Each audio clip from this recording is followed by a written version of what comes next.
I'll tell him. So you guys live in Myrtle? We are actually out of Spartanburg. Spartanburg, South Carolina. Spartanburg. You too? Sorry, no, I'm in Charlotte. You're in Charlotte. Yeah. Okay. Sam is the brains behind the organization. We've got 3 coaches, so she has to keep us in Oh, mind. man. You got to keep them organized, huh?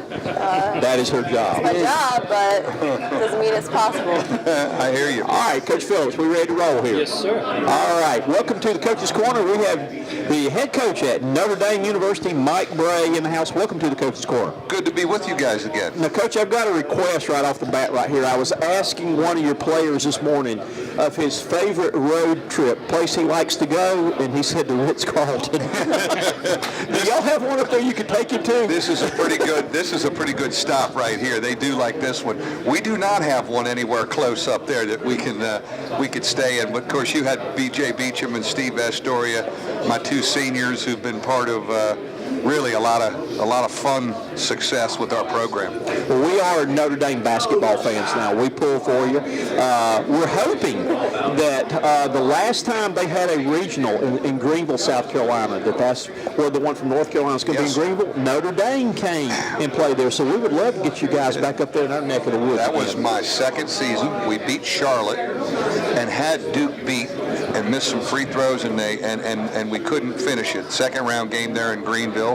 We'd love to get back there. You know, as a matter of fact, since we've joined the ACC, we've been pretty good below the Mason-Dixon line when we come on the road, especially in this state of North Carolina.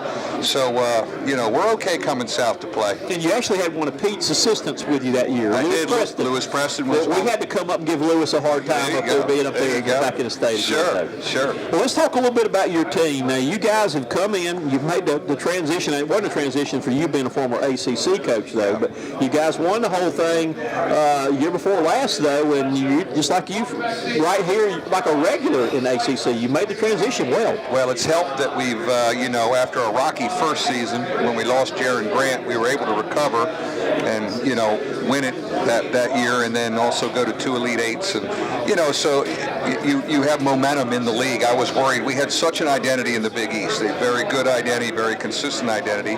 My concern was, could we do it in this league, which has become a monster, and I feel that we have done that. Now the challenge will be to continue it in what I believe is the deepest ACC that I've seen, you know, in my short term. The depth of the league this year with NCAA tournament caliber teams really reminds me of that Big East that I left not that long ago when we had 11 NCAA tournament bids. We do have that kind of depth in the league this year. How much fun is it for you, again, being a former coach in this league, getting to go back to places? I got to say hi to Phil Ford. We'll let you know hi to this guy. How you doing, buddy? I'll see you. You'll be around? Yeah, I'm sitting right over All right, I'll be. Good to see you. It's got to be fun for you to get to go back to places you were with when you were an assistant at Duke. You've kind of made yourself at home at Duke, coming back up there and winning in Cameron. Yeah. Like that's your stadium right there. But talk about going back to some of the places and the big wins you've had. Well, you know, I grew up in Rockville, Maryland, a Lefty Driesell, Maryland basketball fan, so I was an ACC guy. And of course, I spent a lot of time in the Big East, and it was awesome, but never in my wildest imagination did I think I'd coach in the ACC from South Bend, Indiana. That's how crazy league expansion is, that I'm at Notre Dame and I'm coaching back in this league. Maybe it's fate that I'm back in the league that I loved. You're right, I remember a lot of the venues we've been through. The first go-around, even a lot of the media people from my days of being an assistant are still doing their same thing. So it's kind of been familiar territory. Maybe that's helped with the transition.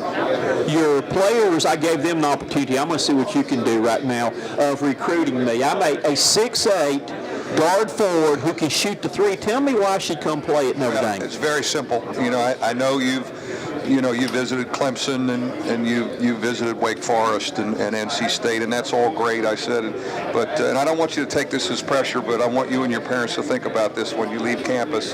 The one thing I can guarantee is heaven at Notre Dame.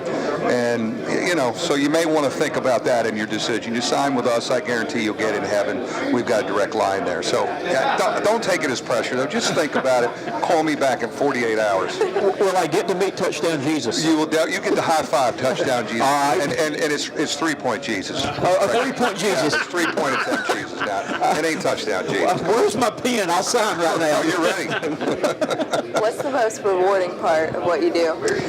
Interacting and watching young people, get better and more confident.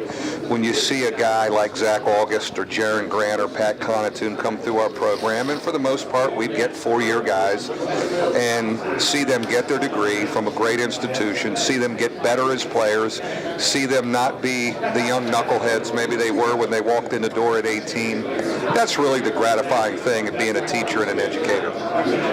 We talked last year, your bucket list. Have you knocked anything off your bucket list since last year, and where do you stand now on your bucket list? I don't have, and none of my bucket list stuff is in basketball. It's kind of now I'm thinking about what do I want to do, where do I want to travel, things I want to see. I tell you what, I'm going to be at Game 5 of the World Series up there where we are. That's big Cubs country, so everybody's swept up with the Cubs fever. I'll be over there for Game 5 to see that. I've kind of become an adopted Cubs guy since I've lived out there for a while, but it's more doing things when you have the off season. Yeah, all right. Fun time. Yeah, it'll be rocking up there. I was there last Saturday when they clinched the series, so I'm going to go back Sunday and see a game. And of course, they're down now, so they got their work cut out for them. You've had about a week now. You've been practicing for about a week. Have you had any big surprises, either from returning players or maybe some of your young kids that have come in and maybe caught your eye? Yeah, I think, 2 juniors that we need to play big roles. Matt Farrell, a point guard, who was great for us. We put him in the starting lineup in the NCAA tournament, and he helped us get to the Elite Eight. And Martin Gebbin, a junior big kid, Lithuanian, who has not played a lot yet, but needs to be our starting center on day one. He has been, really good, and so I've been pleased to see 2 veteran guys that we need more of delivering right now. Okay, you've been around this league. You've been coaching basketball for a long time and all. Is there anything you would like to see basketball change? I know basketball has made a lot of changes since you first got into it, though, but is there anything you feel like still need to be changed? Well, I think our game is really good. I don't think we need to mess with it too much. We tweak it a little bit. I like the 30-second shot clock was a good improvement. Scoring is up. I think the one thing we need to stay on for so long, the point of emphasis was cleaning up rough play, freedom of movement, but not until the last 2 years did the official supervisors get on the officials about really cleaning up the holding, grabbing, hand checking. And when our game is allowed to flow and move and offensive players are allowed to cut, it's really a beautiful, beautiful game. So I think we need to just stay the course with this freedom of movement philosophy. Tournament heads north this year, back up to New York. Do you like to see it coming your way? Well, you know what? I remember New York for the Big East tournament. And, in the Garden, what Southern fans don't quite understand yet, they've only gotten to D.C., which for some of them that may be New York. I understand. But when you come to New York City and there is a buzz in the city, there's other things to do before you go to the games. I have found when we played in the Big East tournament in the Garden, our fan base, a matinee, they went to a Broadway play, and then they were at the night session at night, and they were shot.